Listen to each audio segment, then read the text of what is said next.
Hello, everyone. Welcome to the Dreamcatcher podcast, a place where your dreams can find a voice. Money is among the most common sources of stress. An unhealthy relationship with money can lead to feelings of anger, stress, frustration, and cause discord in our relationships. Even if we work hard and we are financially well off, we may still experience all these emotions. But money has the ability to smile when it is given and received with a certain feeling and energy. My guest, Ken Honda, asserts that it is possible for anyone, regardless of their current financial status, to feel at ease with money. Money and happiness expert Ken Honda is a best-selling self-development author in Japan, with book sales surpassing 8 million copies since 2001. Ken's financial expertise comes from owning and managing several businesses, including an accounting company, a management consulting firm, and a venture capital corporation.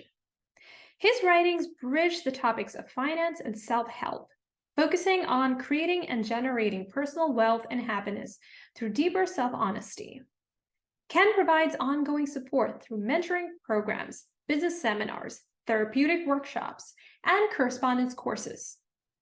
During our discussion, Ken will share his philosophy on happy money, based on the concepts in his best-selling book, Happy Money, The Japanese Art of Making Peace with Your Money. He'll explain how we can develop the happy money mindset by tapping into our talents and building a loving, abundant relationship with money. If you like what you heard, please don't forget to like, rate, share, and subscribe to this podcast. Thanks. Hello, Ken. Konnichiwa. How are you doing today? Hello, Celine. I'm so happy to see you, and I'm so happy that I get to be interviewed during my daytime, which doesn't usually happen. So either I wake up in the morning very early or do that in the evening. So right, because you're based in Tokyo, Japan, okay, right? yes, Right now. yes. So thank you for living in the right place. Of course, and I have to say the same thing because I don't usually interview guests during the daytime, so it works for both of us. Perfect. It's a good start. Right. So thank you for making the time to be with us today. I am a big fan of your work and your philosophy on money, mostly because it has a spiritual and metaphysical component to it, which people don't usually associate with money. Don't you think so? Right. Yes. In general, I think either people think money is just simply numbers, or like money is like evil creatures you don't want to get close to as much as possible. So people have different reactions to money. Yeah, I'm aware of that because I did work with a money coach a few years ago, and I could not believe how much our beliefs around money impact us and the way we spend money, the way we earn money, everything.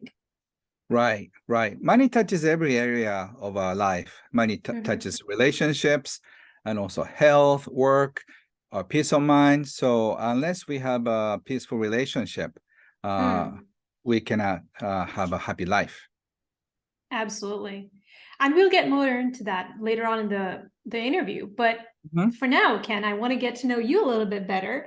Yes. You're fondly known as the Zen millionaire in Japan. You've penned 58 books, which have sold millions of copies. Right. Between 8 million and 9 million, somewhere around that. Oh, wow. Okay. Yeah. That's a lot. So clearly people are really resonating with your work. So tell us, Ken, what inspired you in your early life to understand money, the dynamics of money, and how we develop a relationship with money? So I had a unique upbringing. My father was a very successful tax accountant. So he started teaching me about money since I was 5 or 6 at the time. And after just getting to know more about money, my father took me to shopping malls or took me to his meetings. So on weekends, we got visited by his clients. So I was the first one to bring Japanese tea and just greet them. And I asked them, asked my father's clients preliminary questions like, what is your ROE and, ROI, all those words that really shocked all the adults. And I really had fun doing it when I was 8 or 9. Okay, so Oh, they were like, yeah, so they were like, well, what are you saying? Like, or they just didn't expect someone as young as you to know so much. right. So my upbringing is very unique like that. And then I started learning about money and life through my father and through his clients. I've seen people go up and down in my teens, and the Japanese bubble economy started. So everything went crazy, which is what we are right now globally. So Yes. I think it's going to go down. But I've seen ups and downs of people's lives since I was 10. So I have 40 some years of career of watching people, how they, their glories and their sufferings and their desperation. So in my life, I have seen people cry over money, rejoice over money, heaven and hell at the same time. And I've seen people, end their life because of money, uh, and also, all sorts of weird things because of money. Right. And as a child, how did you process that? So the biggest one was my father's best client's family suicide. One time I came back home, I think I was very little, like 8 or 9, and my father was crying like a baby. And I never knew that guys were capable of crying. All the guys were not supposed to show feelings in Japan. It's changing, but still, it was like that 40 some years ago. And my mother took me aside, and she told me that my father's best friend committed suicide, which I sort of knew what it meant. And before he committed suicide, he killed the entire family of 4 and committed suicide because he was on the verge of bankruptcy.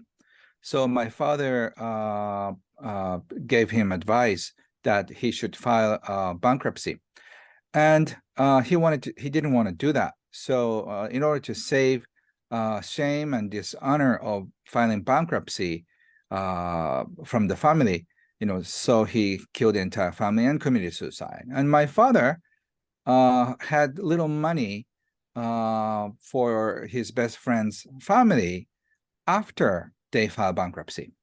But he was like a Japanese traditional guy, so he never told his best friend that he was preparing something like that for him. But he regretted. I've heard him talking about it so many times when he got drunk. So it really devastated him because he was in charge of his best friend's funeral, and it was all even in the newspaper. So after that incident, we're just happy singing family. But my father went into depression, and so are we. So I've seen so many happy times in my family and so many sad times in my family that really shaped my destiny, because I really want to know about the essence of money. What is money? And I knew what money can do to people in negative way and a positive way. So I'm still on the path Hmm. to search for the meaning of money. Right. And you've also ran a few successful businesses, right? So that Mhm. that career experience might have also given you exposure to how money works. Right. I was very successful already in my early 20s. So at the age 29, I could retire for our baby girl when my wife and I found out that she was pregnant. But my semi-retirement, I originally planned for like 2 or 3 months. But after you started having a slow life, you started to speak very slowly, and everything goes slowly. So the original 2 months extended to a year and 2 years. So I ended up having 4 years for my baby girl. And that was the best time of my life. And during the semi-retirement, I got this vision of writing a book. which I sort of did. I started writing a booklet that later, years later, it became a book. And here I am. I've been writing so many books. Yeah. And you've changed so many people's lives. So it's a good thing that you did that. Right. My father's an alcoholic after, he went into depression. Oh, I see. So I didn't want to take that same path. So I Mm. took the healthiest addiction I could think of, which is book writing. So, Mm. That's a good it's addiction. almost like my addictive behavior. I can't stop moving my fingers. And I think that's the healthiest I could think of. So I cannot stop. It just flows from inside. That's amazing. So I think you're just channeling, you're just getting it from the ethers. Right. So Yeah. in my family, I made a rule when my wife or my daughter speaks to me, I just stop. I just close, my computer. Otherwise, I keep Mm. writing. Oh, That way they're more important than my books, but still I keep writing. I keep writing in my car, in the airplane, and when I'm walking, I speak to my iPhone. So my yeah. iPhone dictates in my pocket. And are you teaching your daughter financial management and things like that? I assume you would. Yes, I started teaching her about money in the most unique way. So Mm. she's learned everything.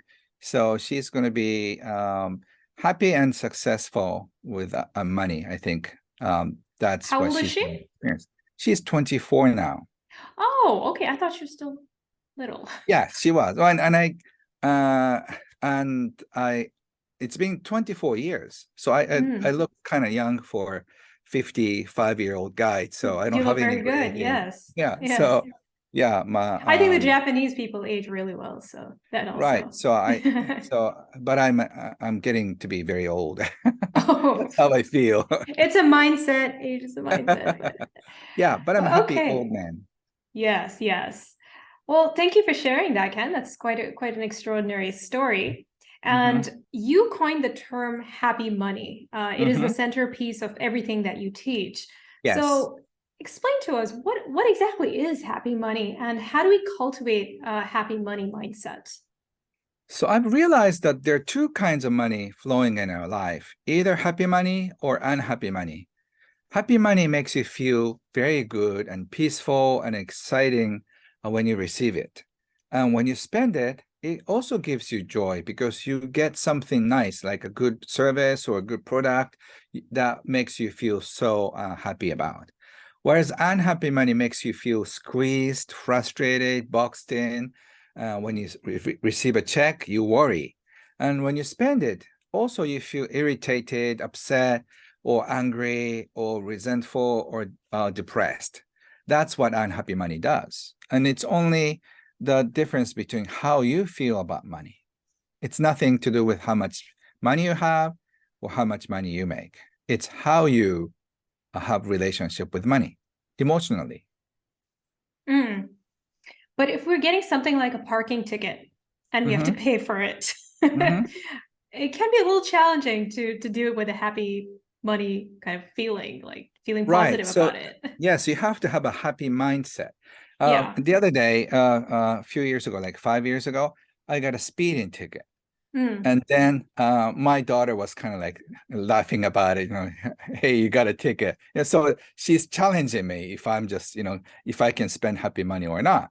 So I was pulled over and I had a chat with a police person, and he wasn't the most pleasant person, but I had a chat and he started smiling and I said, thank you so much. You're doing great work. Not many people appreciate you, but I appreciate you for making sure that I drive safely for the next 5 years because I don't want to get ticketed again. So thank you for a great reminder. And so you could potentially save me or my family from getting into accidents. So I really want to appreciate you. And as a token of my appreciation, I'm very happy to pay whatever you charge me. And the funny thing is, one time he Wow. let me go because he never been thanked for. So he said, "Okay, sir, you're good to go." I said, Wow. "Really?" And Yeah, because you're okay because you're not going to speed again. So I said, thank you. And then I drove away. So it happened to me like that. So appreciation really works that way. Wow, I never thought of that kind of approach. That is absolutely amazing. But isn't You that turned the true? whole thing around. Isn't that true? Because next time I think I should go a little slower because I don't want to get Mm, ticketed. So that becomes a force to slow me down. And in fact, mm, not only with my car, but I was speeding fast for my life too. mhm. So I got a little deeper too. Like this police officer started teaching me I need to slow down with my life too. So I don't mind paying the double price because he's teaching me a lesson with only one piece of paper. Mm. So that's a happy money mindset. Yeah, I get it. I'm sure Mhm. our listeners do too. And Um, it's fun too. it is fun. It does sound fun. I'm going to try that next time. Hopefully, I don't get into a situation, but something similar. Right, right, right. But Ken, as you just mentioned earlier, right now the economic situation is not very good in our world. We're facing, rising inflation, and a lot of people in different parts of the world, like Europe, the US, they're Hmm. getting a little bit agitated about the increase in cost of living and things like that. So, Right. how do you suggest people maintain this the happy money mindset even during these tough times? So in good times and bad times, there is a lesson. So right now, I think people are starting to feel squeezed between the salary and also the cost. So you feel squeezed in, like you feel like you're drowning in the mountain of bills, and also you feel squeezed in because you're not making more money and the more expenses are coming. But this something like this teaches us to be more creative. For example, if you need like an extra cash of say 200 euros or $200, you have to come up with fun ideas to increase your salary or increase your fee, whatever that is. You need to be more productive. To do that, you have to find what you're good at and start doing something. Like a student of mine who was a housewife, it's actually happened a few years ago, but her husband's salary went down. You could probably complain about it, but she took it in a positive way.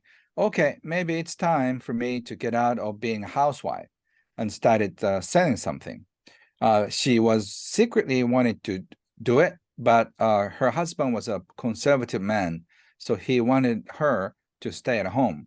But with his salary going down, he had no choice. So she started working as an insurance salesperson. And then she was so super surprised that she had a knack for selling. So whatever she explained, people bought it. So she was Mm, making more money than her husband. And her husband ended up quitting the company and he became the manager for his wife's insurance wow. agency, and they're just doing happily ever after. So once you're in this financial crunch, it's a good sign that you have to change your job. You have to shift your financial life in a more positive way. By turning your financial life around, you are going to get paid more, you'll be happier, and you see more appreciative people. If you're in a low paying position, people don't appreciate you as much. When you do what you're the only one who can do it, people appreciate you so much. Yeah, you're So you have to, specialized. yes, so you have to find something that you can do it. To do that, you have to find who you are, you have to find what you're good at, you have to find your gifts. Mm, yeah, absolutely. And Ken, do you think that, once we get our basic survival needs met, Mhm. when we get Yes. food, shelter, we have friends, family who love us, do you think that more money can make us happier? There's a statistics in each country and every city, it's a little bit different. But if you make more than around 60,000 or 90,000 US dollars or euros, your happiness level doesn't go up as high as the income. So that means once your basic needs are met, your happiness level doesn't really change if you drive Mercedes or Honda, because it's basically the same. So, Hmm. what changes people's happiness is that how you feel about your life. So, instead of increasing your income or how much money you make, you can transform your relationship with money. By doing that, you appreciate life more. You get appreciated by life. That includes people, your family members, and your clients and customers. So Hmm. changing the energy around you is far more important than making more money, because that's what Hmm. counts. Right. It's because you put that energy out there and then you kind of attract something similar, the same kind of abundance. Right. So there are two kinds of work, happy work, unhappy work. Once again, see, happy work is do what you love and money comes back. Unhappy work is I hate this job, but to bring food on the table, I have to do this. Bad Hmm. energy comes back. And also you get so tired after a long day. Yes. But if it's a happy work, you get more energized at the end of the work. I get more energized in my retreat center that after like 6 or 7, I can do another seminar right after this, after a long day, Yeah. Yeah. because I get more energized. And I think you're the same way, right? Yeah, definitely. I mean, do you think that can sometimes people have to do certain jobs that they don't like, at Hmm. least on a temporary basis? And Right. do you, it would probably be a good idea to have like a side hustle or at least a creative hobby to balance the unpleasant energy that you experience from your day job. I know, I mean, I Yes. think that could be a something that people do to experience those Yes. positive emotions. Exactly. So I call that mental detoxing through your life work. That means like if you're good at counseling, you should listen to people's problems at the end of the day. And by Mm. helping other people, you feel greater, even though you don't get paid. The funny thing is, some people are good at talking, some people are good at listening. So either way, you can make a living by doing that. So do what you love more. So you're channeling your energy through your gift. I do that with writing. I do that with speaking. I do that with listening. So either way, I feel the flow of happy energy in my system. So at least I recommend people to do 3 more minutes every day to do what makes it exciting or fun or entertaining, instead of just watching YouTube channel, which is okay. So whatever that excites you Yeah. in a spiritual level, Hmm. you get lifted before you go to sleep. Hmm. Mhm. And Ken, something else you say that gets in the way of us attracting an inflow of happy money is money wounds. Mhm. This is quite an interesting concept that you cover in your book. So tell us Mhm. about what money wounds are and how we develop them. So money wounds occurred when we were denied of our dreams. Like I was age 7 or 8 when I wanted a mountain bike. There was a very fashionable, very cool mountain bike for a little bit older kids, but I thought I was adult enough. But my parents said, "Oh no, that's too expensive." I took it like you're not worth it.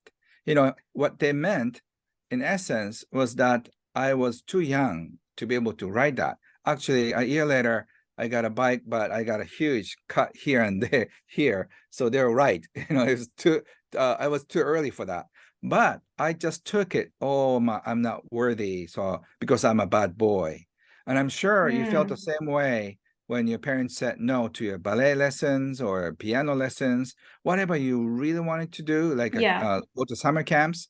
I wanted to Uh, buy Barbie dolls. yes, the same thing, but you're not Yeah. worth it, right? Yeah. So that's what we felt. So that Mm. stayed in a bigger scars than we think. It's just a bike. It's just a doll. No, it Hmm. was like the whole thing, because kids tend to be obsessed with your dreams. So once it gets crashed, it has a bigger impact. And that's what happened to all of us. So later years, when you hit your 20s and 30s, when you want to start doing something that you truly care, you feel like, oh, maybe this isn't going to work, because look at me. I didn't even get a Barbie doll, right? I didn't get a bicycle. How could I, just run my company? So that wound stayed with you, and as late as you were in the 60s and 70s. So I advise you to just go back into your childhood and look what happened, and just imagine what your parents went through. It wasn't pleasant for your parents to say no to the kids. If they had so much money, they probably wanted to say yes. Or so either financial reason or educational reason, like my parents, that they said no. But we took it so wrong and we took it so personally. So unless we heal this money wounds, it keeps popping up and disturb our life. Yeah, and I actually have a relative. I mean, he's in his 70s and he's wealthy, but Mm-hmm. because he grew up poor, Mm. like he had to live on the streets. He still has that feeling of I don't have enough money. He still Right, right, talks right, right, about right. it, and and it's amazing to me because I'm like, okay, how can we help him see that he's okay? He's more than okay. He's okay for generations. So it's Right. like uh I've seen that happen with my own relatives. So it's Mm-hmm. interesting how that can manifest and stay with you till much later on in your life, probably even till your last day. Yeah, so you have to really work on your healing. Hmm. Otherwise, you become somebody like my private jet is too small, you know, Yes. or Yeah. stuff like Yeah. that. So unless you focus on what you have instead of Yes. what you don't have, Yeah. your life becomes miserable because we always compare ourselves with others, and Right. somehow the higher income you get, the more money you make, the richer friends you get.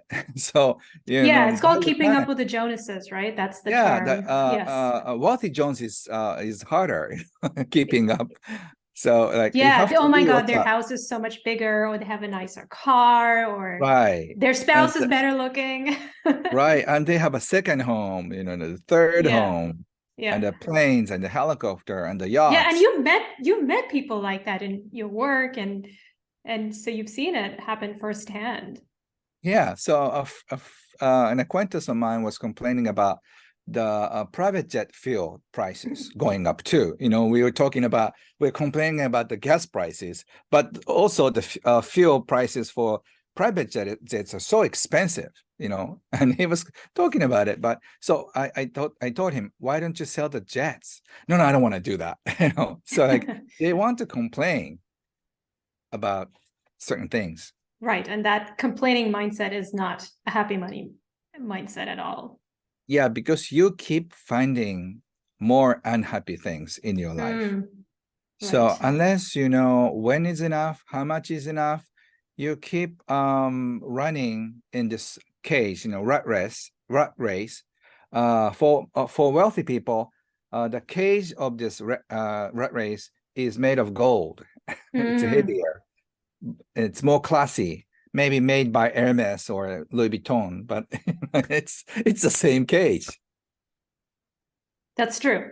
So how do we know we've reached this place where we're content? It doesn't matter how much money is actually in the bank account, but how do we know? What's that feeling like?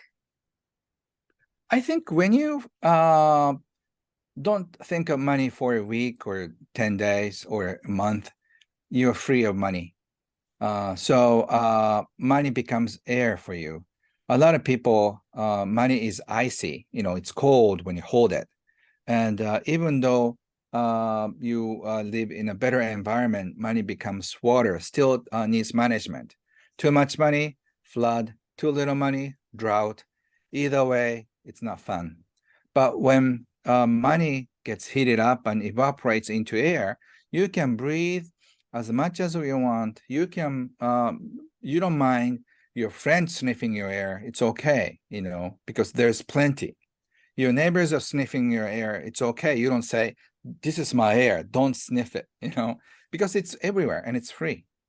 So once money becomes like that, money becomes your best friend. So if you want to fly to Dubai, your money friend will just get your ticket in 2 seconds through booking.com or something, right? And then if you want to stay in a hotel, it does that too. And if you want to dine at a restaurant with your friend, the table will be ready. And so everything pretty much money can do it for you. So if you have a best friend like that, you have no complaints. But instead, we think money is like a monster trying to attack us, So we have to be always careful with money. I have to pinch pennies, otherwise something terrible is going to happen. So we are forced to live in fear. So financial freedom is a freedom from fear, worries, and even thinking of money. So if you realize that you haven't thought of money for a week, you are financially independent. What about keeping track of money? I mean, we still have to keep track of how much we're spending and how much we're earning. How does that factor into this? I have lost track of how many books I sold and how many copies I've written, because I'm sure I told you it's between 8 million and 9 million copies, because every few weeks, 10,000, another 5,000 here in Greece, 10,000 in China. So I just lost count and I lost interest. The same thing goes with money.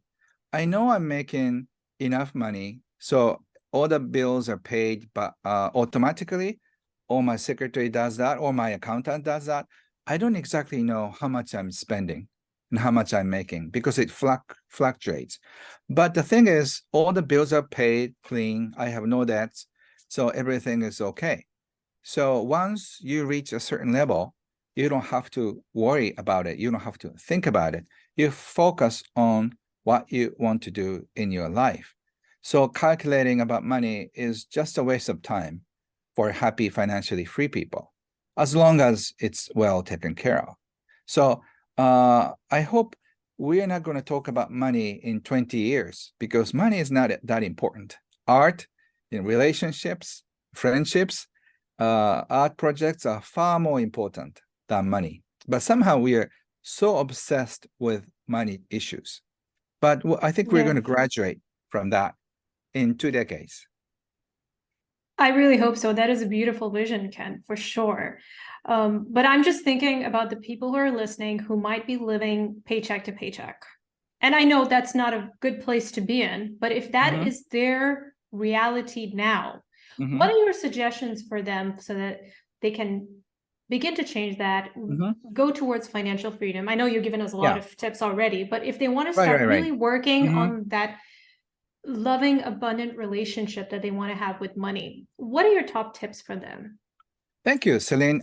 What I love about you is you always ask great questions for other people, so they'll get it, right? I really love that and respect you for that.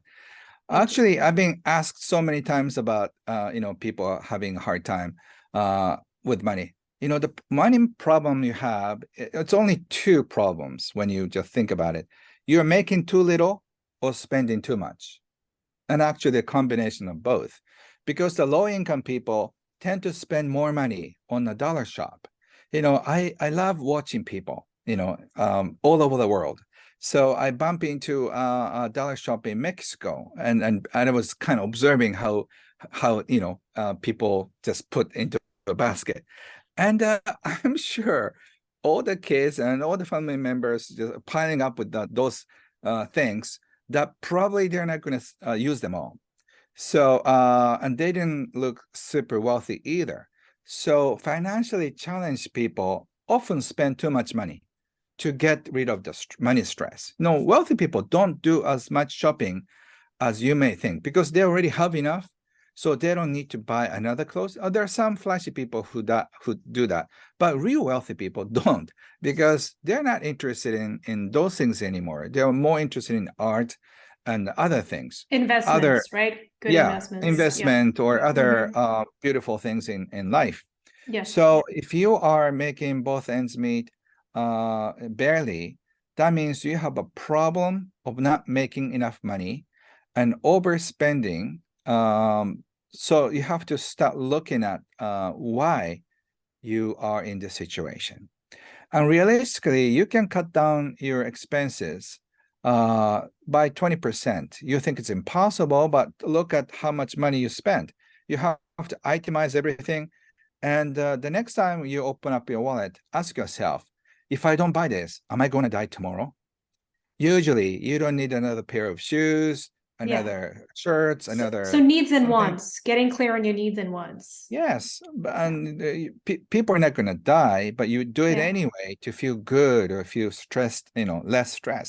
But that will be translated into a bigger stress at the end of every month. So you have to spend less, and you have to be creative once again to be able to serve more. If you give more, you receive more. That's the law of the universe. So you have to come up with 10 ways to make more money. Maybe you need to change your jobs. Maybe you need to go back to high school. You may need to Yeah. go take correspondent courses, whatever that is. Get rid of the credit card debt until Yes. until you do something. You have to Hmm. really keep promises with you. Otherwise, you keep drowning in the bills. And I know once you're in that swimming pool, it's hard to get out. And Yeah. that's unfortunately, that's a system you're in. So if you're upset, you have to get out of that pool. And then you have to dry yourself and just get your life together. And to do that, you have to trust that future life will be much, much, much better than where you are now.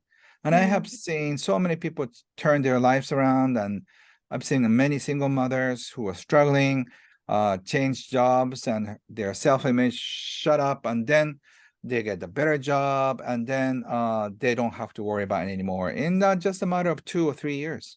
So hang in there, brave people. I really admire you for just doing everything very hard, but not right. So you have to, turn things around. And if you do that, it's going to take about a year or two, but definitely you can get out of that place. Yeah, that's beautiful advice, Ken. And I think it's also resisting spending money on things because, we live in a consumer society where they're always encouraging us to buy this, buy that. If you buy this, you'll be happier. If you go to this place, you'll experience a whole new life. So it's just, I think that temptation also in our society to just spend Yeah, money, we yeah. just have to curb that. Yes, especially in North America and Europe, uh, Right. they spend so much money to try to trick you to Yeah. buy. Like I always get amused even, when I just see signs at the shopping center.